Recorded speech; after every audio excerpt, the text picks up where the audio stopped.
Hello, everyone, and welcome to Dakota On-Chain. This is a new podcast from Dakota where we'll be exploring blockchain technology, as well as its implications for our industry and applications that are being used, where it's being used right now. We're being joined today by Chris O'Grady, as well as Graham McConnell, CEO and co-founder of Nth Round. Nth Round is a B2B SaaS startup that provides equity management and investor relation tools to private companies and funds.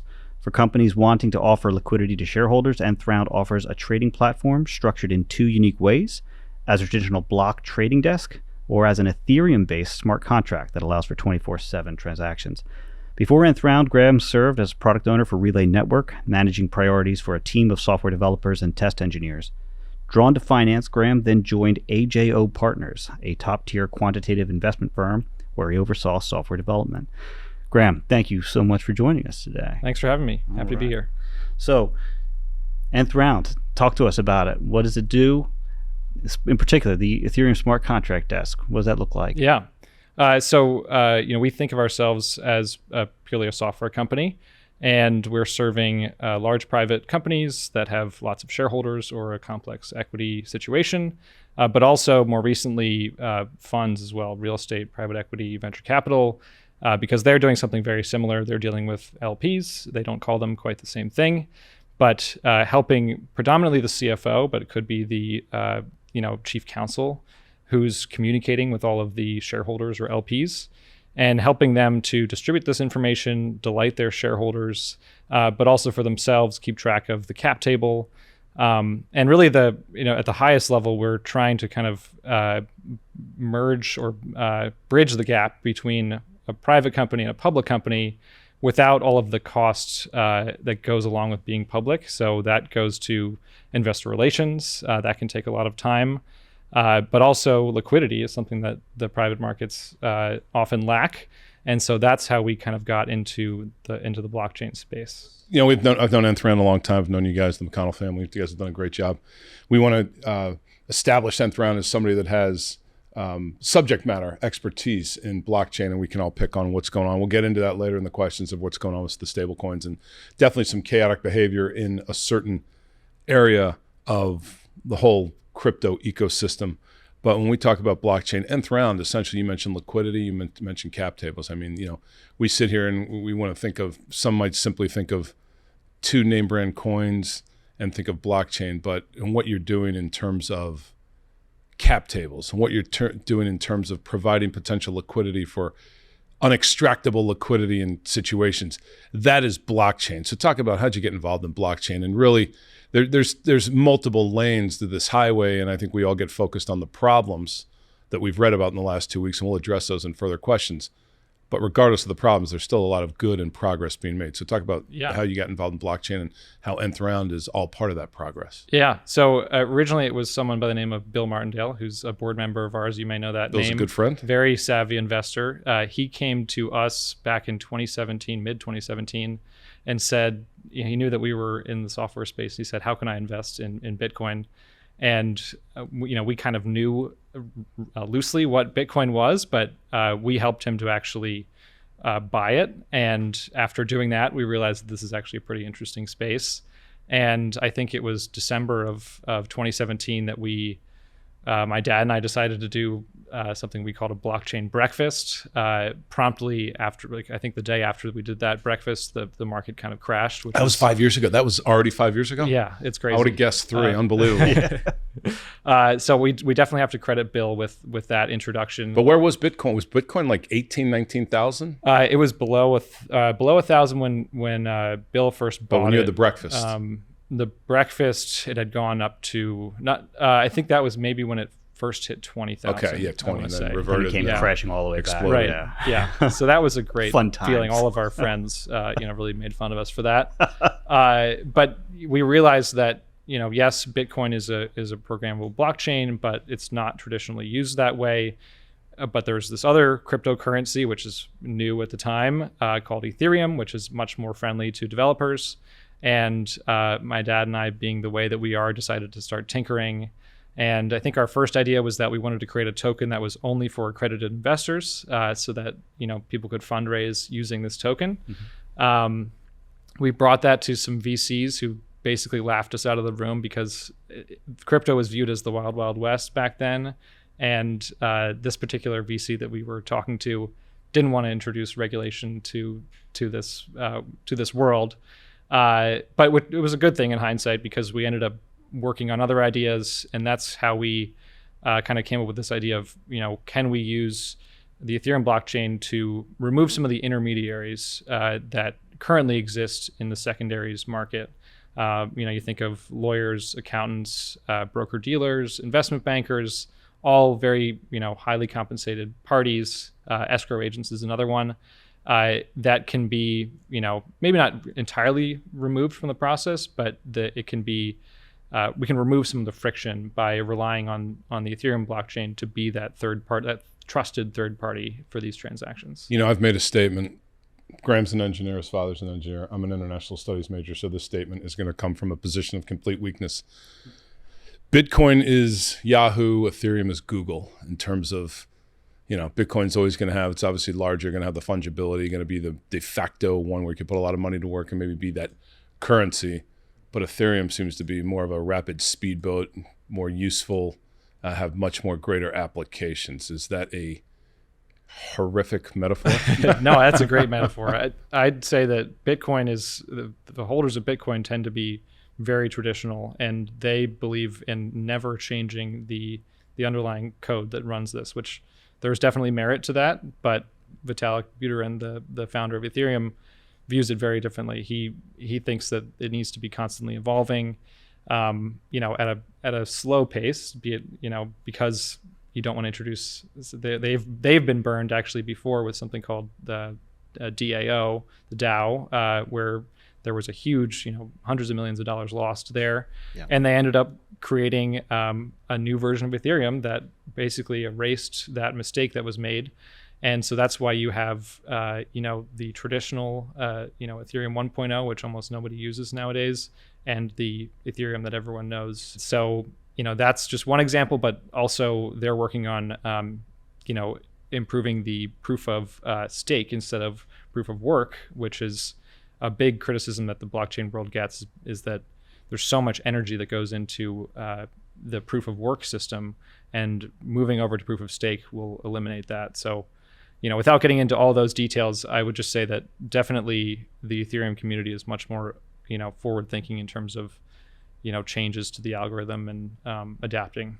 Yeah, and as we said, establishing the credibility of Nth Round. So any of these follow-up questions, proof of work, proof of stake, lending, obviously there's a lot of nuances going on. Yeah, and obviously Ethereum allows for smart contracts, at least a lot easier than Bitcoin. There's talk about Bitcoin entering the DeFi space, hopefully one day with bridges or even having it native. But when you decided to program the smart contract trading desk, for example, what was kind of the methodology that you used to kind of come up with a way to create? Would these be individual tokens for each company that you're working with for their cap table, or is this a single token that everybody gets to share? They are distinct from each other, which is important to our customers because they want their own walled garden. They don't really want they don't want anyone that entering their cap table without them knowing about it, which I think is justified. I mean, we used a standard. Or we basically used a standard as our template, the ERC20 standard. Yeah. Okay, I was going to ask really matter, ERC20. Right, that's the one. We did make some modifications to it after talking to the SEC, and that was intentional that we spoke to the SEC. Our venture capitalist said to us, you need regulatory approval. Right. And one of the rules, just as an example, if your equity were to end up in the hands of an arms dealer, the SEC says that you need to be able to nullify those certificates or that equity.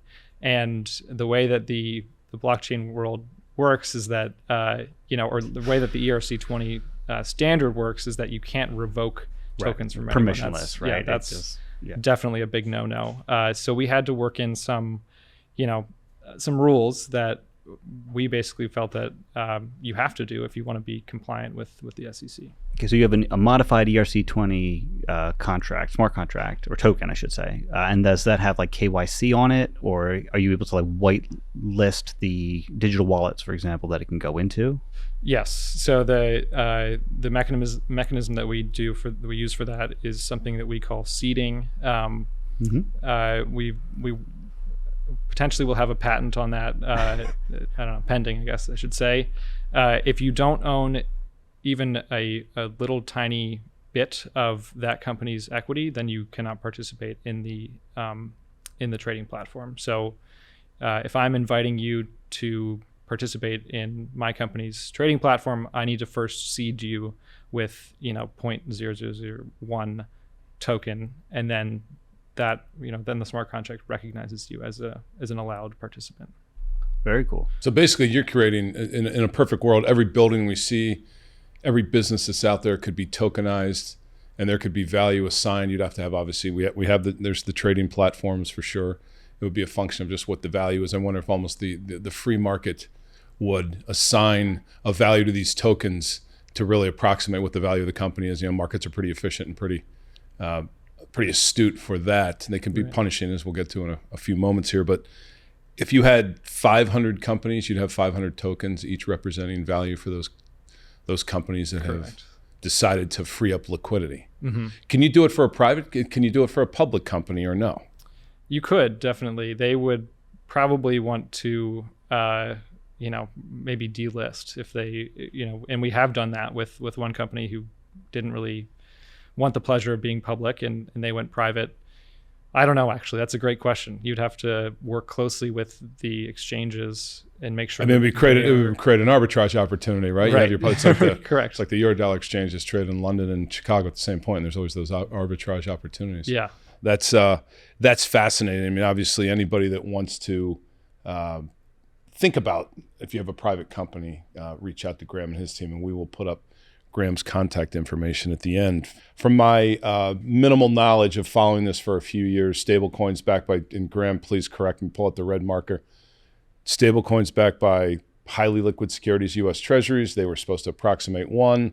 They'd be fungible, everything like that. We had a situation where somewhat we could think, harken back to those who remember the UK pound being busted by such. This was I don't know if there was malfeasance involved or something, but bottom line is a stable coin went basically to zero, which should not happen. And that has probably cast a pall across the whole stablecoin universe. So let's distinguish between that outcome and comment on you want. Give us all the insight you can give for those that are interested, but then speak to so many other applications and utility tokens out there. This was one specific situation. Not all utility tokens should be cast. So opine. Well, definitely there was, I would say it was a liquidity problem that really all this came from, was that it lost its peg to the dollar. But it shouldn't have. So why did it? Were they investing in Bitcoin and other things other than treasuries? It was backed by Bitcoin, at least partially. And, you look at some of the stable coins that haven't had this issue, and they have, Gemini, for the crypto exchange, for example, they have their own stable coin, and it's backed by State Street's. State Street is basically providing an audit so that everyone can see that there are real assets that are behind, dollars behind their stable coin. I think, because there's this one-to-one, you can basically transfer Terra for Luna one-to-one. That probably was part of it. It's hard to say exactly what kicked all of this off, but as soon as a stablecoin loses its peg, everyone's going to sell, because that's the whole purpose of it. And, so it causes a catastrophic failure when it does fail. So, when I think of, broader applications for blockchain, anywhere where money is moving in a way that, could be made more automatic, or more, let's say like assets that are yielding, cash, or that have dividends. That seems like a good example of something that, you could just program into it, and it's everyone can see that it's programmed in, and that they can't deny that that's how it's set up. I've heard people talk about payroll being put on the blockchain. Why do you have to be paid every 2 weeks? Couldn't it be just every day or every hour? Or, interesting. All kinds of places where, I guess a good example might be Stripe, which is a payments platform, that we use. And let's say we have a new customer and we need to invoice them for, X amount. Our software, our website, when you say, buy our software, can immediately go out, tell Stripe, invoice this person, and Stripe deals with all the banks behind the scenes. That is a programmable payments platform in a sense. And they're removing some intermediaries. I don't have to now interface with the banks or with the credit card providers to then make that. But what technology? Happen. So we're talking a lot about stable coins, and we're talking about Ethereum, Bitcoin, and the blockchain, of course. What technology enables just that? I mean, the thought of being paid daily is actually brilliant. So what enables all this? Is it on the Ethereum platform? Is this just individual programmable utility tokens for one application? So therefore, we'd probably want to own that company that provides that.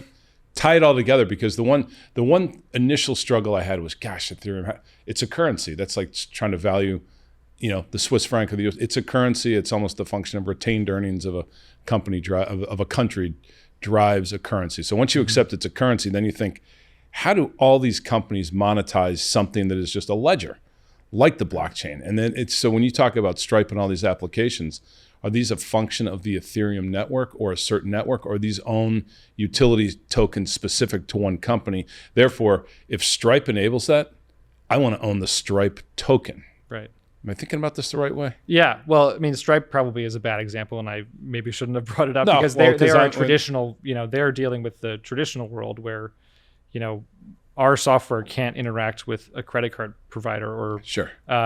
It's an interesting point about the company behind some of these projects. They, using Terra and Luna as an example, I mean, that's partially why they had, their stablecoin, and then they have their own token, and they're kind of tracked separately.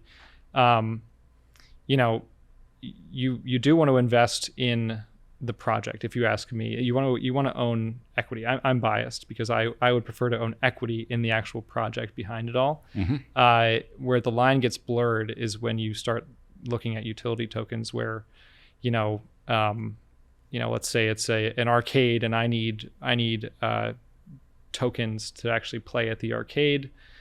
You start to really walk this line between, is it actually a security or is it not? And I try to stay away from it because I don't want to get involved in the dispute about whether it's equity or not. I just want to say this is equity or this is the product. So I don't really have a great answer for you. Well, no, go ahead. So if I may, I think let's keep pulling the thread about dividend payments. So let's say a company works with Nth Round to utilize a token to kind of take a private company and distribute ownership amongst its employees or whoever, limited partnership. If they were to pay dividends, could they elect to get that payout in, say, a stable coin, a USDC, or what? How does Nth Round handle a request like that? Yeah, so you can build on top of your cap table or on top of the list of all your shareholders. You can build a program that says, okay, I have $1 million to distribute. Go and look at the record that is held in this separate place and see, do a pro rata calculation of who is owed what based on this public record of, of the owners in the company. And so, we wouldn't do it necessarily directly through the smart contract that is actually managing the equity, but you can, it's very easily expandable. You can start to build on top of it and have all kinds of applications like that. But again, we would want to make the actual smart contract that's controlling the equity separate, probably from another smart contract that maybe is running the dividends. Cool. But you need the cap table. I mean, by the way, we're throwing a lot of concepts and topics, and we're going to have Tim Mitchell's going to run a lot more of these podcasts. I'm sure people are scrambling their brains, and I don't understand a lot of this. Well, let's admit a lot of us don't understand a lot of it. We know the concepts. We know enough to be dangerous and enough to have conversations. But the beauty of Nth Round is it's one of the really tangible concepts to apply the tokenization of things. We can get into all the different cryptos and stable coins, et cetera, but just tokenizing it. So let's take it a step further. Private company comes to you. I almost argue that all paths lead to Nth Round. There probably are some competitors, but you've got some great private equity backing, et cetera, et cetera.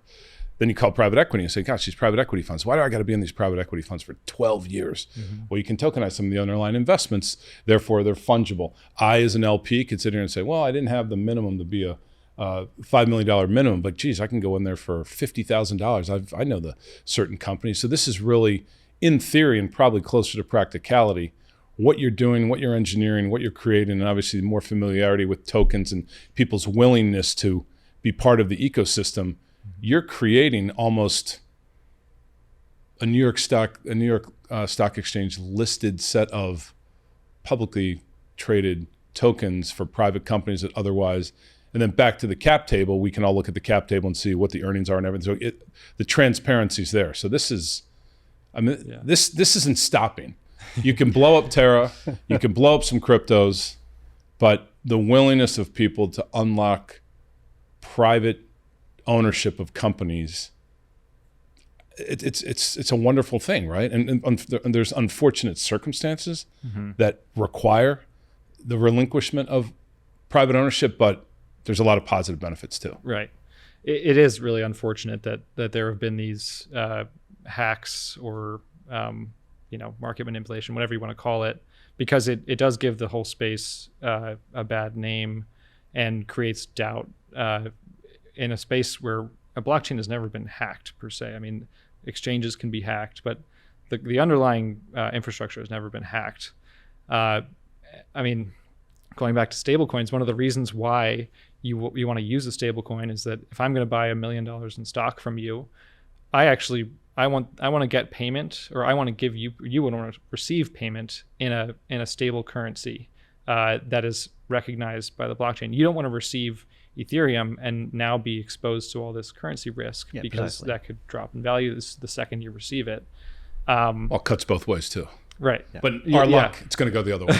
Yeah. So, I mean, it is unfortunate. And I think that's partly why all these stablecoins have popped up, is because people want to transact large quantities and not be exposed to the risk that comes along with the fluctuations of the crypto market, which is due to all of these, issues that have come up that are really not the underlying infrastructure that's if we remove ourselves from the venture capital world and the folks behind the curtain, and we really look at the ESG components of stable coins. If I'm walking through a market in sub-Saharan Africa and want to purchase something, and I could literally send $5 of stable coins to a merchant that has no access to a bank, that's really what a lot of this is really all about. There's a greater good aspect to it. Yeah. And if you remove yourself from the main central banks and go to certain continents that don't have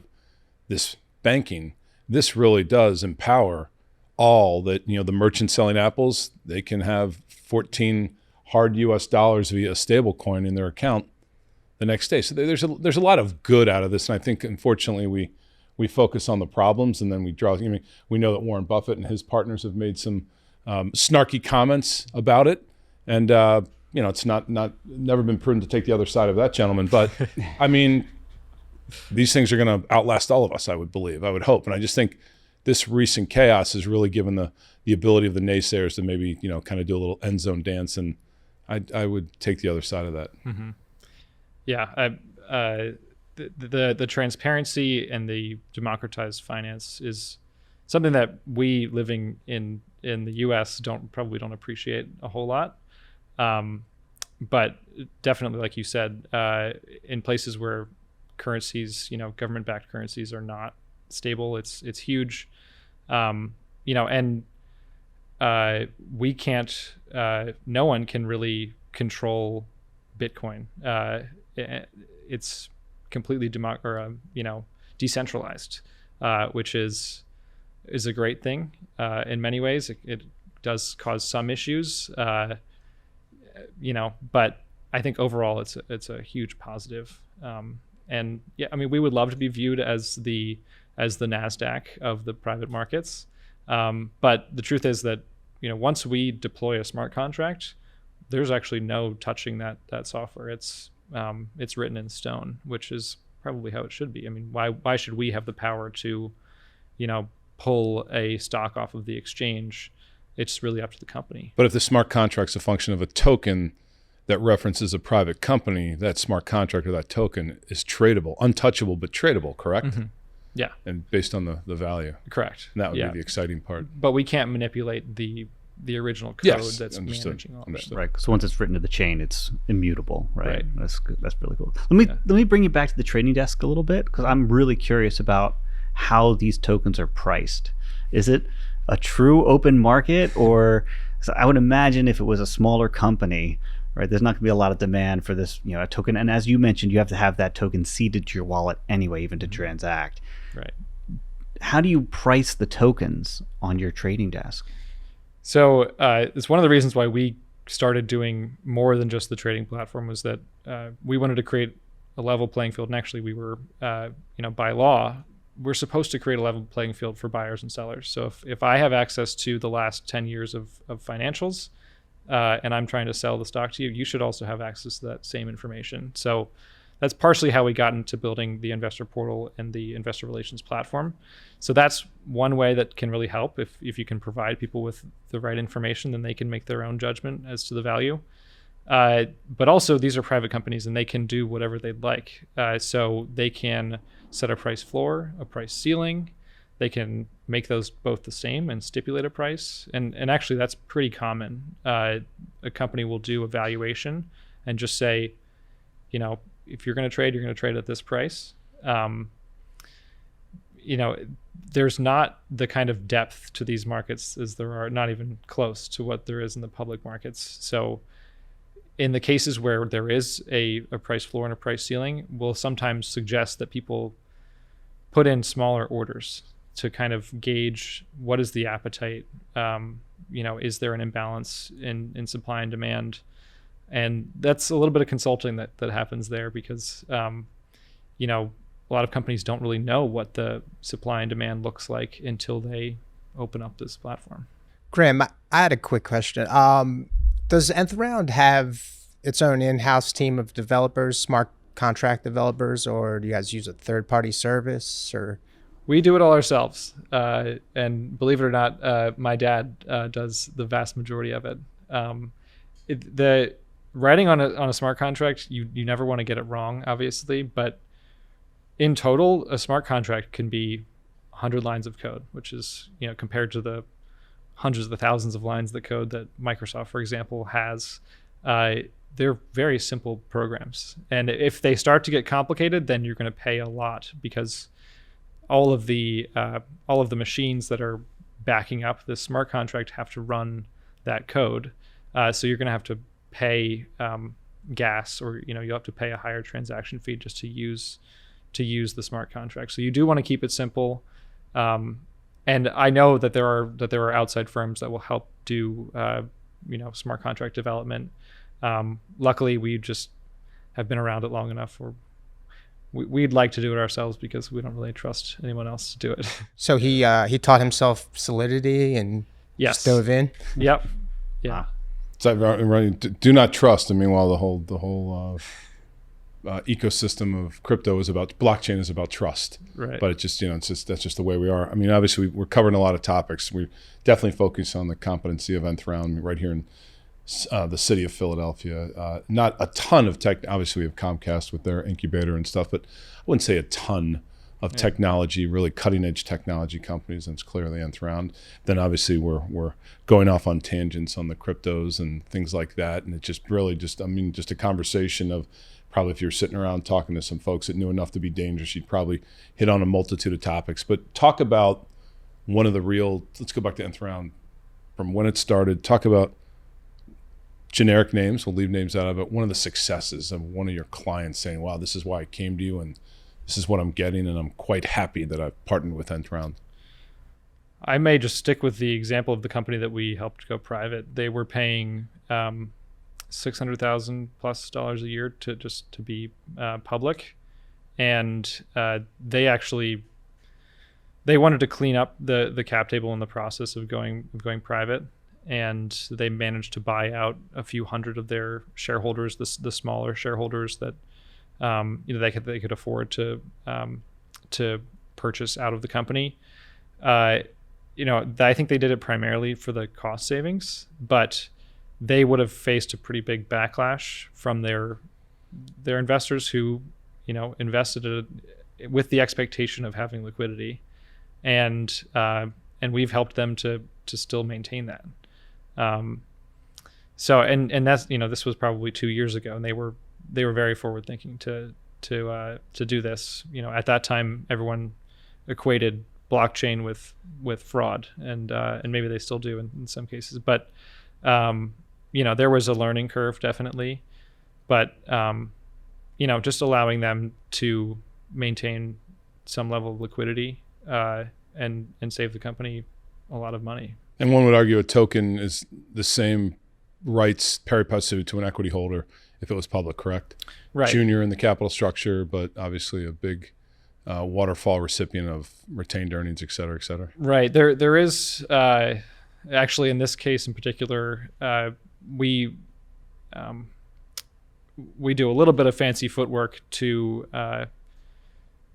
basically revoke the vote. The votes weren't really happening that frequently anyway at this company, but in order to give the company some kind of assurance that they're not going to have someone that tries to do a hostile takeover, using the trading platform, it's possible. You could accumulate a bunch of shares. So they preferred that we revoke the vote from, and basically what the board does is votes on behalf of those shares that are currently on the trading platform. So yeah, we've actually had that conversation. I mean, we could really, these things just take on a life of their own, but you could tokenize voting. You could strip out voting rights and tokenize those. You could strip out just pure dividends. You could so it's the power of what the blockchain can do and the flexibility for all these companies is massive. I mean, we could obviously tokenize our own identities, and that seems to be coming. So, we interviewed on the Dakota Live show. We interviewed Grady Durham, who's a very well thought of consultant, and I made the point to him. And obviously, dealing with endowments, foundations, you got to ask, are you doing anything in crypto? And we did make the note that say the main cryptos, Bitcoin and Ethereum, are sentiment. To a degree, one could argue pure sentiment. And looking at them, Ethereum hasn't made a new low in a couple of years. Bitcoin's so as much as the chaos is going on, whether risk on, risk off, and store of value, however you want to define it, they seem to be kind of hanging in here vis-a-vis where they were a couple of years ago. So that might be the sentiment indicator that people aren't walking away. Do they go to zero? Who knows? I don't think so, but time will tell. But the price action is always interesting, although it's completely separate from what we're talking about with Nth Round, what we're talking about with smart contracts.